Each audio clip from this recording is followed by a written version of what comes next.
At Thanksgiving dinner, my mom passed out envelopes, a little bonus for everyone who helps around here. When she skipped me, my sister laughed, "Guess you don't count." I just smiled, took a bite, and waited. That night, I shut down every family account I funded. By morning, their bonuses were gone, and their cards declined at breakfast. But that wasn't the only thing they lost.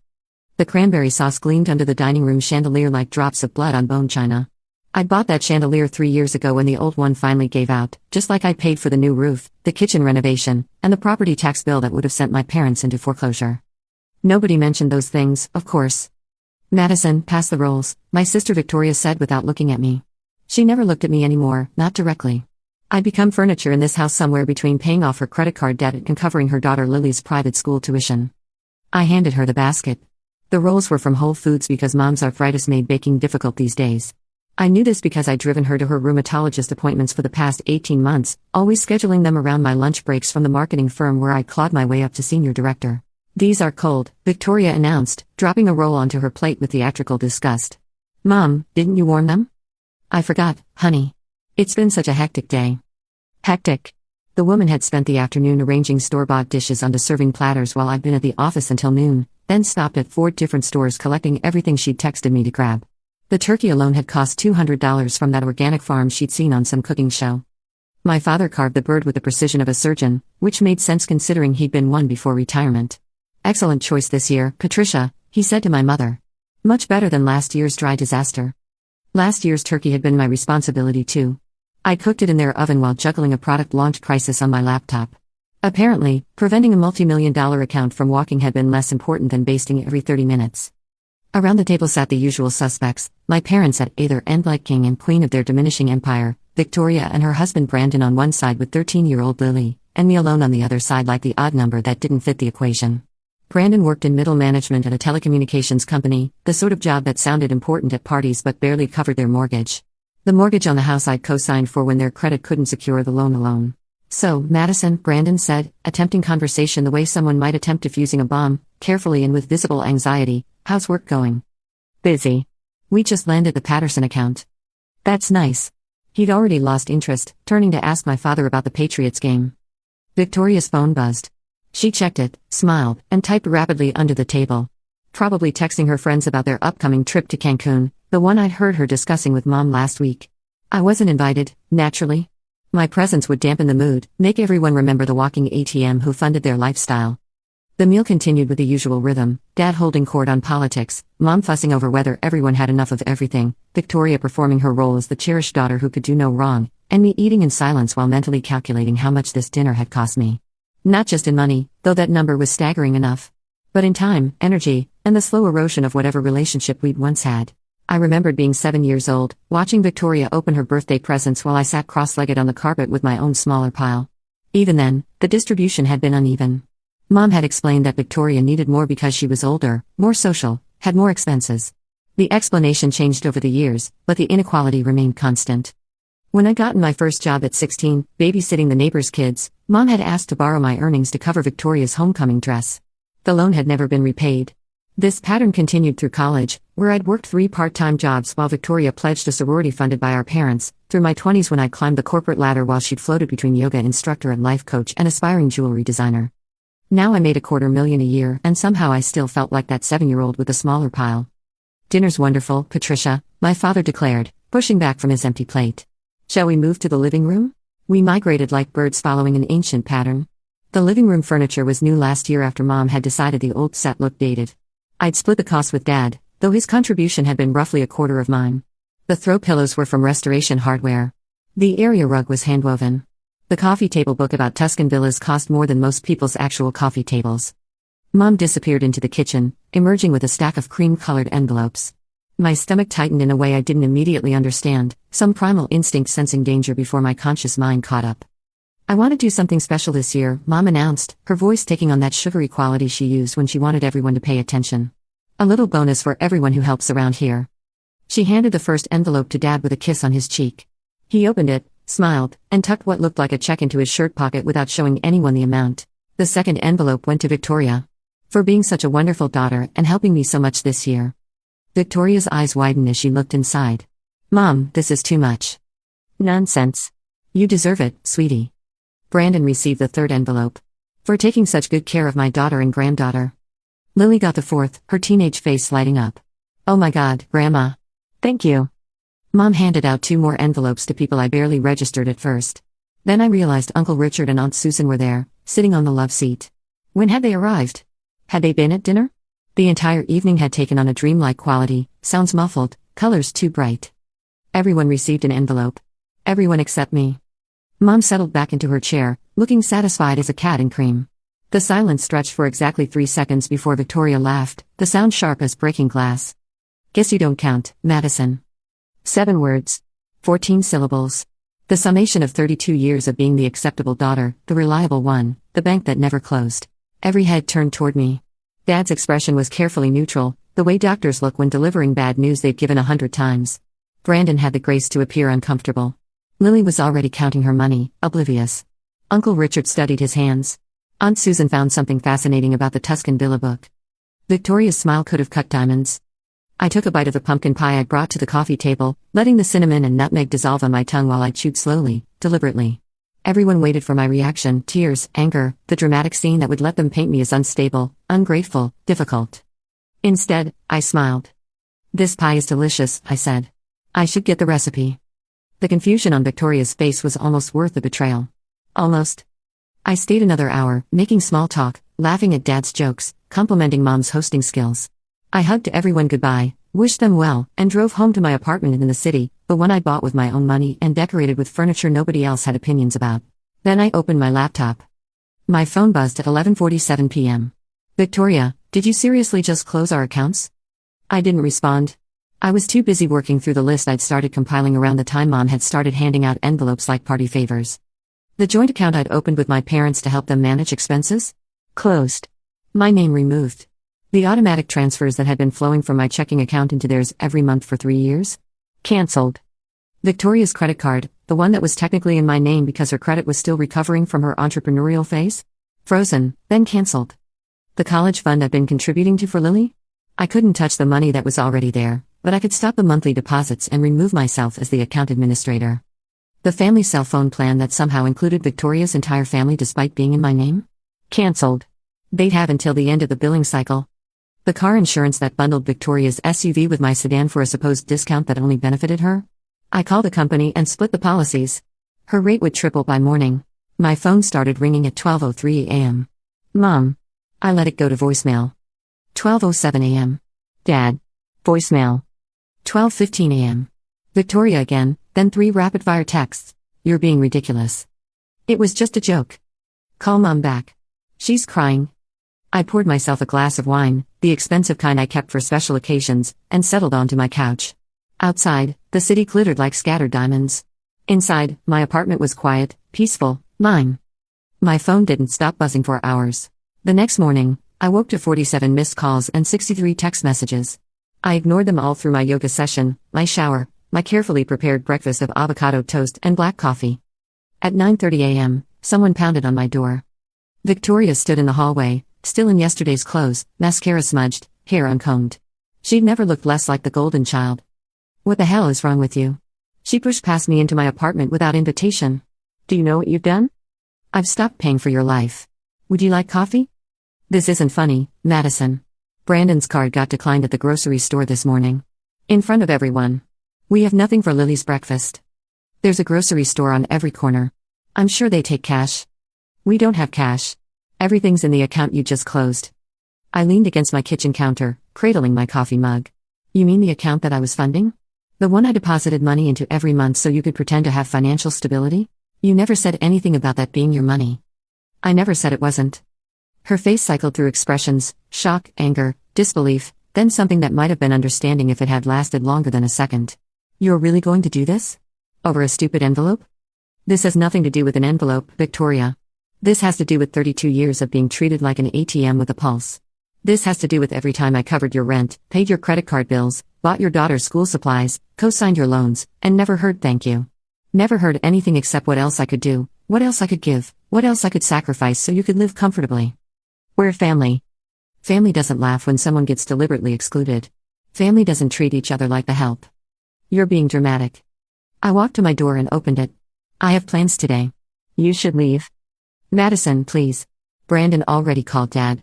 We're supposed to have a family meeting tomorrow? Just fix this before then and we can all move past it. I'm not coming to any family meeting. You have to. Actually, I don't. That's what you're all about to learn. I don't have to do anything I don't want to anymore. She stood there, mouth opening and closing like a fish drowning in air. Finally, she grabbed her purse and stormed out, pausing at the elevator to throw back one final attack. You're going to regret this. The elevator doors closed on her red face and I shut my apartment door, locking both deadbolts. I didn't regret it through the afternoon, when Dad called and I let it go to voicemail. I didn't regret it through the evening, when Mom texted a long paragraph about family values and forgiveness that didn't include an apology. I didn't regret it through the weekend, when Uncle Richard left a message calling me selfish, apparently forgetting I'd loaned him $10,000 for his medical bills 2 years ago. Monday morning, I walked into work with my head high and my conscience clear. My assistant Jennifer greeted me with her usual smile, handing me my schedule and a coffee from the good place downstairs. How was Thanksgiving? She asked. Illuminating. Tuesday brought a letter delivered to my office by courier. Mom's handwriting on the envelope. Inside, a card with a generic message about gratitude and a check for $500, the same amount she'd given everyone else on Thanksgiving. I deposited the check, then used it to buy myself the designer handbag I'd been eyeing for months. Every time I carried it, I'd remember the price of my self-respect was far higher than they'd ever imagined. The calls didn't stop. My voicemail became a chronicle of desperation masked as righteousness. Dad left messages about family legacy and what would your grandmother think, conveniently forgetting that Grandma Rose had left me out of her will entirely, splitting everything between Victoria and him because I had a good job and didn't need it. Aunt Susan, who'd sat silently during the envelope distribution, suddenly had strong opinions about my character. Uncle Richard accused me of destroying the family over petty jealousy. The most revealing message came from Brandon on Wednesday afternoon. His voice cracked halfway through. Madison, I know we've had our differences, but Lily is asking why you won't return her calls. She doesn't understand what's happening. Can we at least talk about the college fund? We had plans based on that money. Plans. Built on my money, made without my input, assumed as guaranteed as sunrise. I saved that voicemail. Something about it crystallized everything wrong with the past decade. They'd constructed entire futures on the foundation of my wallet, never considering that I might have my own plans, my own dreams, my own breaking point. Work became my sanctuary. The Patterson account required 18-hour days that week, giving me legitimate reasons to ignore personal calls. My team delivered a presentation that had the clients nodding before we'd finished the third slide. Afterward, my boss Catherine pulled me aside. Whatever's going on in your personal life, you're channeling it productively, she said. That was the best pitch I've seen from you. Thank you. I mean it, Madison. You've always been good, but lately there's something different. Sharper. More confident. She paused. I'm putting your name forward for the executive track. There's going to be a VP position opening in March. I'd wanted that promotion for 3 years. Somehow, cutting off my family had freed up mental space I hadn't realized they'd been occupying. The constant low-level anxiety about who needed what, which bill was coming due, whose crisis needed managing had evaporated. My brain felt clearer, faster, unburdened. That evening, I treated myself to dinner at the Italian place downtown, the one with a tasting menu that cost more than Victoria's monthly car payment used to be. I sat at the bar, ordered the wine pairing, and struck up a conversation with the woman next to me. Her name was Gabrielle, she worked in venture capital, and she'd recently cut off her own toxic family. Best decision I ever made, she said, swirling her Barolo. People think you're supposed to tolerate anything from blood relatives. That's garbage. You wouldn't accept that treatment from a stranger, why accept it from family? My sister laughed when my mother deliberately excluded me from getting what everyone else got. And you left? Eventually. First I shut down every account I'd been funding. Gabrielle laughed, a full-throated sound of genuine delight. Oh, I like you. What happened? I told her the whole story, fueled by good wine and the anonymity of a stranger who had no stake in my choices.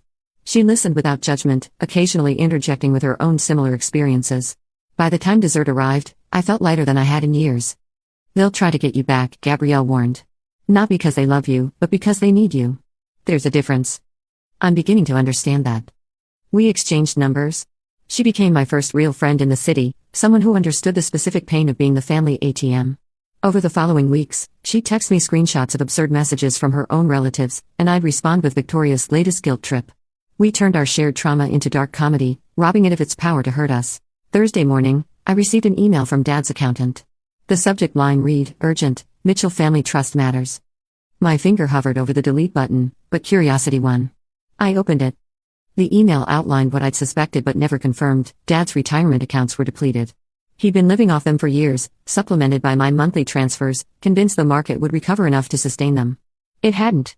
Mom's medical expenses were climbing. Their house, the one I'd helped save from foreclosure, had a second mortgage they'd taken out last year. Without my contributions, they were looking at bankruptcy within 6 months.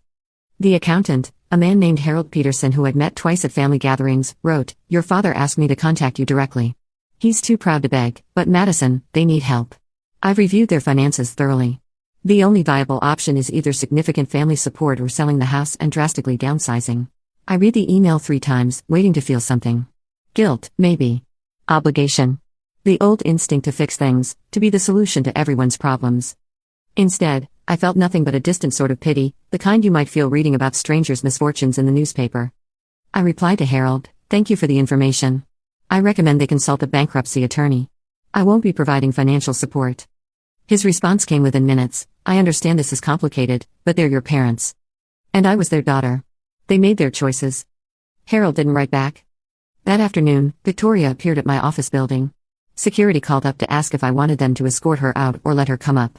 I considered both options, imagining the scene she'd make either way. Let her come up. But alert security to be ready if needed.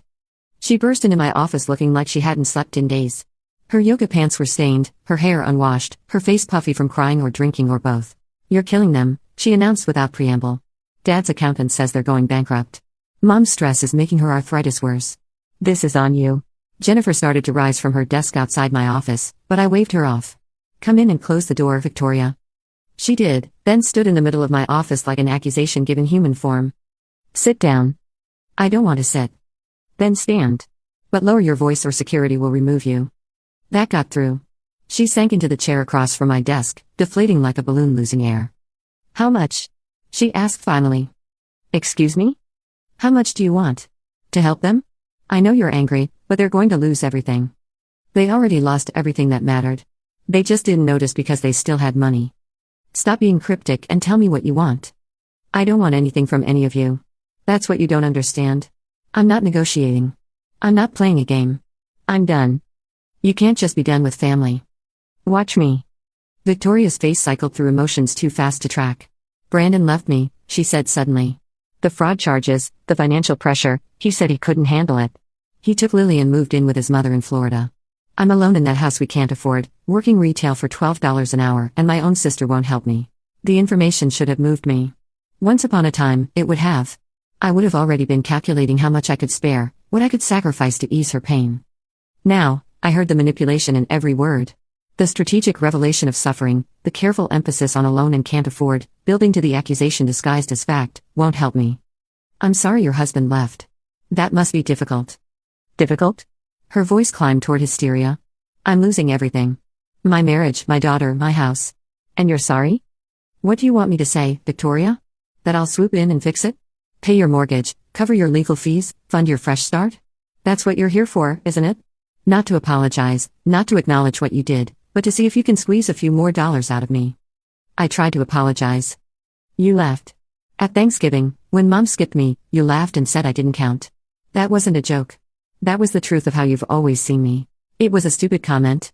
You're destroying our entire family over one stupid comment." "No, Victoria. I'm saving myself after 32 years of being destroyed by this family. There's a difference." She started crying then, big heaving sobs that shook her whole body. Part of me wondered if they were real or performed. Another part didn't care anymore. "Please," she gasped between sobs. "Please, Madison. I know I've been awful. I know I took advantage. I'll do better. I'll change. Just help Mom and Dad. They don't deserve this." "What do they deserve?" The question seemed to stump her. She wiped her nose with her sleeve, looking around my office as if the answer might be written on the walls. Her gaze snagged on the framed photo on my shelf, me at a work retreat in Colorado, smiling genuinely, surrounded by colleagues who respected me. "They deserve their daughter's help in a crisis," she said finally. "They had that. For years. They used it up. People don't use up. Family doesn't have limits. Actually, Victoria, everyone has limits. You all just assumed mine were infinite. You were wrong." Security knocked on my door. Jennifer must have called them. "Everything okay in here, Ms. Mitchell?" My sister was just leaving. Victoria stood, swaying slightly. "You'll regret this. When they're gone and you're alone, you'll wish you'd been there for them." "Maybe. But I'll still have my self-respect." She left without another word. I watched from my office window as she crossed the parking lot to a beat-up Honda Civic that must have been 15 years old, nothing like the new SUV she'd driven last year. She sat in the driver's seat for 10 minutes before starting the engine and pulling away. Jennifer appeared with coffee, the good kind from the cafe next door. "You okay?" "Getting there." "Your family sounds exhausting." They were. Past tense. The rest of the week crawled by, each day bringing new attempts to breach my boundaries. Mom sent flowers to my office with a card that said family is forever. I donated them to the hospital across the street. Dad's lawyer sent a formal letter suggesting mediation. I sent back a formal response declining. Aunt Susan tried the sympathy angle, leaving messages about how disappointed my late grandmother would be. I blocked her number. The most effective attack came from an unexpected source, Lily. She somehow got my work email and sent a message with the subject line, "Why do you hate us?" The body of the email was a teenage essay on family obligation, peppered with guilt trips about how much she'd looked forward to college, how her friends all had help from relatives, how it wasn't fair that her life was falling apart because of adult problems. The email ended, "I thought you loved me. I guess I was wrong. I guess money is more important than your own niece." I stared at that email for an hour, feeling the old conditioning rise up.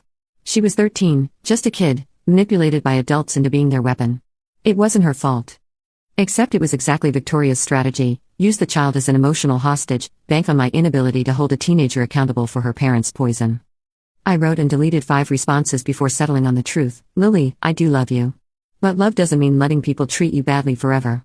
Your mother and grandparents made choices that hurt me deeply. I had to make choices to protect myself.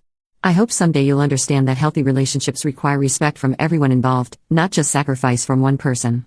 I wish you the best in your life." I never received a response. Either Victoria intercepted it or Lily had no idea what to do with the honesty. Friday afternoon, Catherine called me into her office. My stomach dropped, wondering if Victoria had escalated her campaign to my workplace. But Catherine was smiling. "The executive committee met this morning. They want to fast-track your promotion. VP of Strategic Accounts, effective January 1st. 30% raise, full benefits package, corner office on the executive floor." The office blurred. I'd been so focused on the family crisis that I'd forgotten about the promotion entirely. "Are you serious?" "Dead serious. You've earned it, Madison. The Patterson presentation sealed it, but you've been building toward this for years. Congratulations." I floated through the rest of the day in a daze of competing emotions. Professional triumph tangled with personal loss, success shadowed by the knowledge that my family would never celebrate this with me. Then I realized, they'd never really celebrated anything with me. My college graduation had been overshadowed by Victoria's engagement. My first major promotion had coincided with her jewelry business launch, which my parents had funded with money they borrowed from me. Every milestone in my life had been scenery in the background of Victoria's main character story. Now I was the protagonist of my own life, and the supporting cast had been cut from the production. That night, I did something I'd been avoiding. I went through my phone and systematically blocked every family member's number. Mom, Dad, Victoria, Brandon, Lily, Uncle Richard, Aunt Susan, even distant cousins who'd probably be recruited for guilt trip duty eventually. Each blocked number felt like removing a weight from my shoulders. When I finished, my phone was silent for the first time in weeks.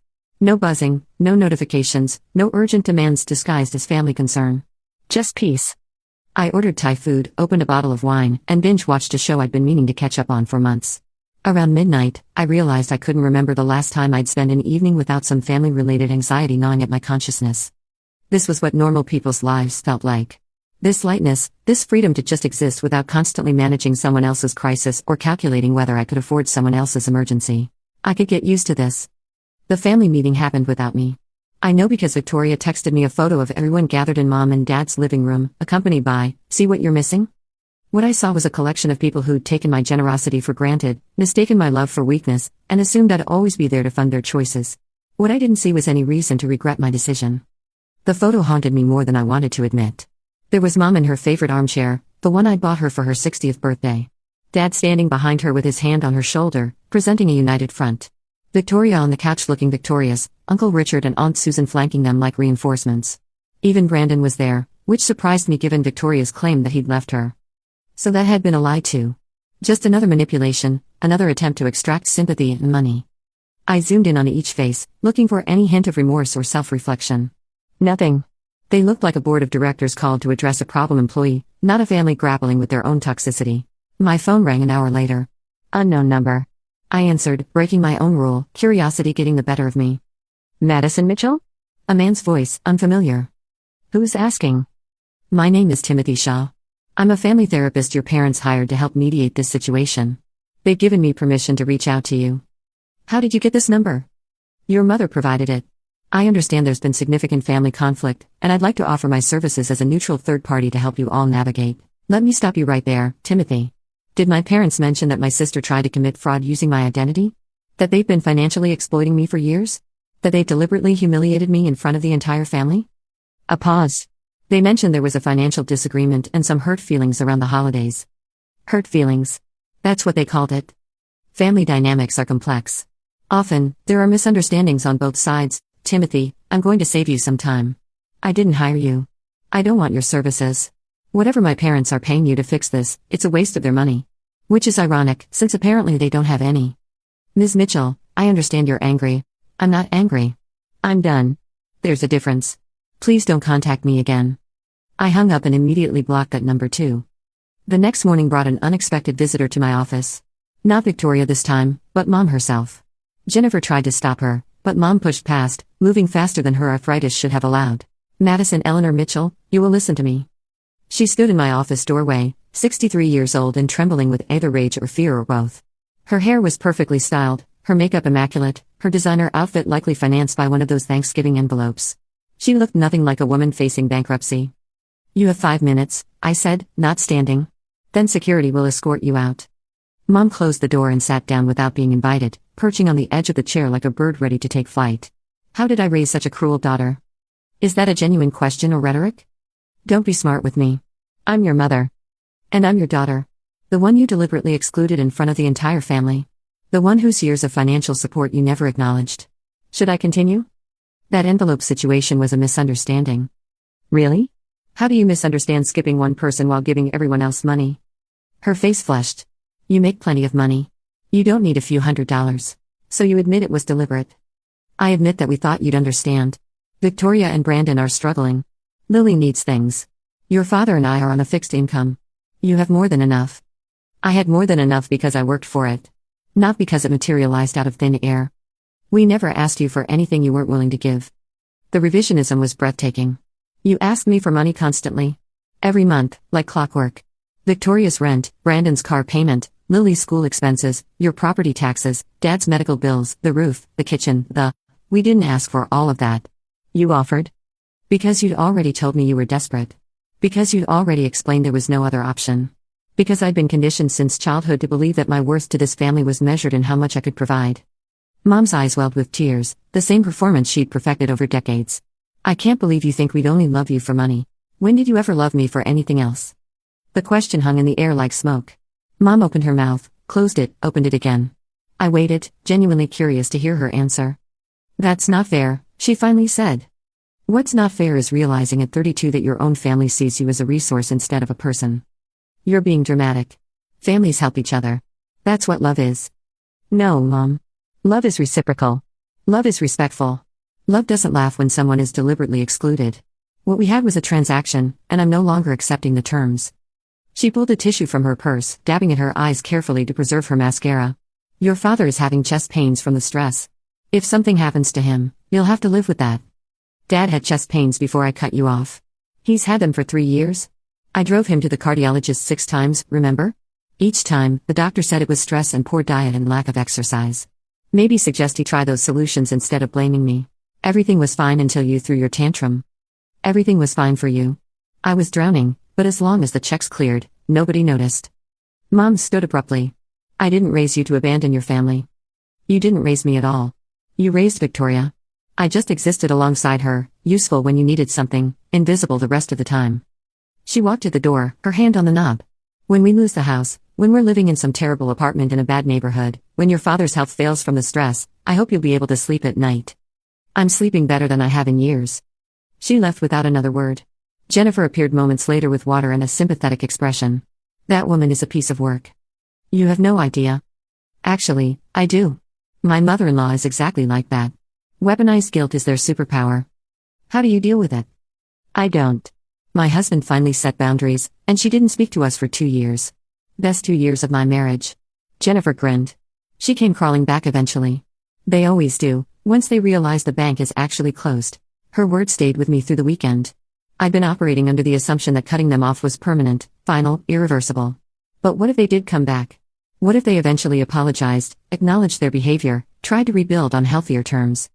Would I even want that? The question bothered me more than the answer, which was, probably not. The relationship was too damaged, the foundation too rotten. You couldn't renovate a house that needed to be condemned. Sunday morning, I went for a run in the park near my apartment. The December cold bit at my exposed skin, but the physical exertion felt good, cleansing. Halfway through my usual route, I passed a woman with 2 children, maybe 8 and 10 years old. They were laughing, throwing bread to ducks at the pond, completely absorbed in their simple joy. The mother caught my eye and smiled. Just a brief, ordinary moment of shared humanity. But something about it cracked something open in my chest. I'd never have that with my mother. Whatever chance we'd had at an uncomplicated relationship had been strangled years ago by inequality and resentment and the slow poison of being valued only for what I could provide. The grief hit me suddenly, sharp and unexpected. Not grief for what I'd lost by cutting them off, but grief for what had never existed in the first place. The loving family, the supportive parents, the sister who was a friend instead of a competitor. I'd spent 32 years trying to earn something that was never available for purchase. I finished my run with tears freezing on my cheeks, but by the time I got home, showered, and made coffee, the grief had transformed into something cleaner: acceptance. They were who they were. I was who I was. And those two realities were fundamentally incompatible. Wednesday, my phone rang from an unknown number. Against my better judgment, I answered. Madison Mitchell? A woman's voice, professional. Speaking. This is Karen Rodriguez from First National Bank.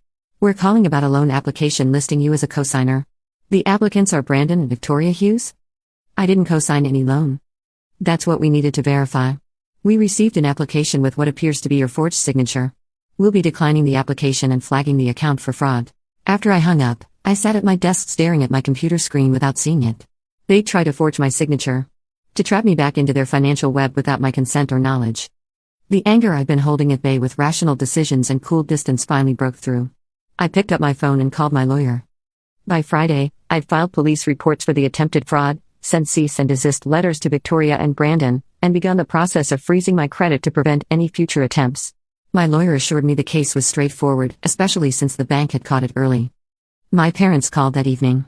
Dad this time, his voice heavy with disappointment that no longer had the power to wound me. Madison, we need to talk about these legal actions. My lawyer is handling everything, Dad. If you have questions, contact him. Your mother is devastated. Victoria made a mistake, but involving lawyers is extreme. Victoria tried to commit fraud using my identity. That's not a mistake. That's a crime. She's desperate. You cut them off without warning. I gave 32 years of warning. Nobody was paying attention. You're throwing away your family over money. The laugh that escaped me was bitter enough to taste. I'm not throwing away anything. You all made it very clear on Thanksgiving what my value is to this family. I'm simply accepting that assessment and acting accordingly. Your mother is too upset to talk to you right now. Then don't put her on the phone. Silence stretched between us, filled with everything we'd never said to each other, the favoritism, the inequality, the slow erosion of whatever bond we'd once shared. I raised you better than this, Dad finally said. You raised me to believe family was supposed to love each other. Turns out you were teaching Victoria, and I was just the example of what happens when you don't fit the mold. I hung up before he could respond. December arrived with a kind of cold that seeps into bones and settles there. I spent my first holiday season alone, declining invitations from colleagues who wanted to include the sad single woman in their celebrations. I wasn't sad, though. I was free. The fraud case moved forward. Victoria had apparently signed my name on documents worth $75,000, a loan they planned to use for a down payment on a bigger house. The bank's fraud department had records of everything, including phone calls where Victoria had impersonated me. My lawyer was gleeful. This is the most documented case I've seen in years. They'll likely face criminal charges. I just want them to stop, I said. I don't want to destroy them. Then you shouldn't have been related to idiots. Christmas came and went. I bought myself presents, the espresso machine I'd always wanted, first edition books, a weekend trip to a spa in Vermont. I video chatted with friends who drifted away during the years I'd been too busy managing family crises to maintain outside relationships. I discovered I actually enjoyed my own company when it wasn't constantly interrupted by demands disguised as family obligation. January brought resolution. Victoria and Brandon pled guilty to attempted fraud as part of a deal that kept them out of jail but saddled them with fines, probation, and criminal records. Their lawyer contacted mine to discuss restitution for the emotional distress and legal fees. I settled for a written apology and a permanent restraining order. The apology arrived in February, typed on plain paper, clearly written by their lawyer. It contained no emotion, No real acknowledgement of the years of exploitation, just legal language crafted to satisfy the court's requirements. I used it to line the bottom of my recycling bin. Spring brought my promotion to executive director, a title that came with a corner office and enough salary to make my previous $250,000 look quaint. I bought a house in the suburbs, nothing ostentatious, just a 3-bedroom craftsman with a garden and a study where I could work from home. My first dinner party was intimate, 6 friends from work, good wine, catered food because I couldn't be bothered to cook. Nobody asked me for money. Nobody expected me to solve their problems. Nobody treated me like anything other than what I was, a successful woman who'd worked hard and earned her place. It was the best Thanksgiving I'd ever had, even though it was only April. I never heard from my parents directly again, though Mom sent birthday cards with no return address. Victoria's social media showed her working a retail job, Brandon looking significantly older, Lily in public school. They'd moved to a smaller house in a less expensive neighborhood. Their cars were older, practical models. Victoria's posts about gratitude and growth felt performative, carefully crafted to rebuild her image. I didn't hate them. Hate required emotional investment I no longer possessed. They become strangers who happened to share my DNA, people I'd once known in another lifetime. In August, I met Daniel at a work conference. He was a consultant from Seattle, funny and kind, with a healthy relationship with his own family and no debt beyond his mortgage. When I told him about Thanksgiving, expecting judgment or discomfort, he'd simply nodded. "Good for you," he said. "Family is supposed to be the people who make your life better, not worse." We dated long distance for 6 months before he relocated to Boston for a position at a rival firm. He moved into my house in December, right before the holidays. We hosted Thanksgiving that year, inviting his parents and siblings, my friends, my assistant Jennifer and her husband. 20 people crowded into my dining room, laughing and talking over each other, passing dishes family style, nobody keeping score of who brought what or who contributed how much. Daniel's mother insisted on doing the dishes despite my protests. His father told terrible jokes that everyone pretended were funny. His sister taught me how to make her famous apple pie from scratch. This was what family was supposed to feel like. At the end of the night, after everyone had left and Daniel was loading the dishwasher, I stood in my living room looking at the controlled chaos of a successful gathering: wrinkled napkins, wine glasses with lipstick prints, crumbs on the hardwood, the lingering smell of turkey and pie. My phone buzzed. A text from an unknown number: "I saw your Facebook photos. Looks like you found a new family to use." Victoria. She'd clearly been lurking on my public profile, monitoring my life from whatever distance the restraining order required. I deleted the message without responding. Daniel came up behind me, wrapping his arms around my waist. "You okay?" "More than okay." "Was that your sister?" "That was nobody." He kissed my temple and we stood there in comfortable silence, in the home I'd bought with my own money, surrounded by the life I'd built on my own terms. The envelope Mom had skipped me with that Thanksgiving had contained $500. The accounts I'd shut down that night had been funneling roughly $7,000 a month into my family's pockets. Over 3 years, I'd given them $250,000, not counting the larger one-time expenses, co-signed loans, paid-off debts, emergency funds that never got repaid. But what they'd really lost wasn't the money. It was me.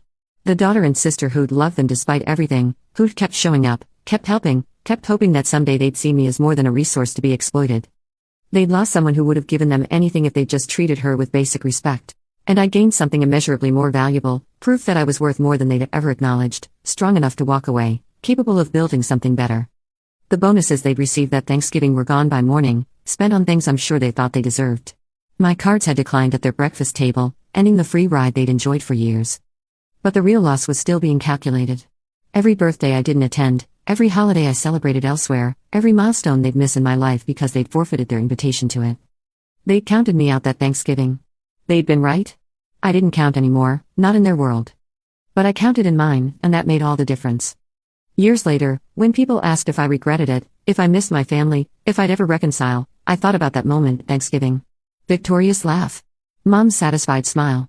The weight of that excluded envelope I'd never received. I thought about the life I built afterward: Daniel, who became my husband, our daughter Sophie, who'd never know the sting of unequal love, the career I'd advanced without family obligations holding me back, the friendships I deepened when I had time to nurture them. Then I'd smile and say, I didn't lose my family. I upgraded. Because the truth was, I'd spent 32 years being part of a family that never really wanted me, just my money. Now I had a family that wanted me for exactly who I was. And that was worth more than all the Thanksgiving bonuses in the world.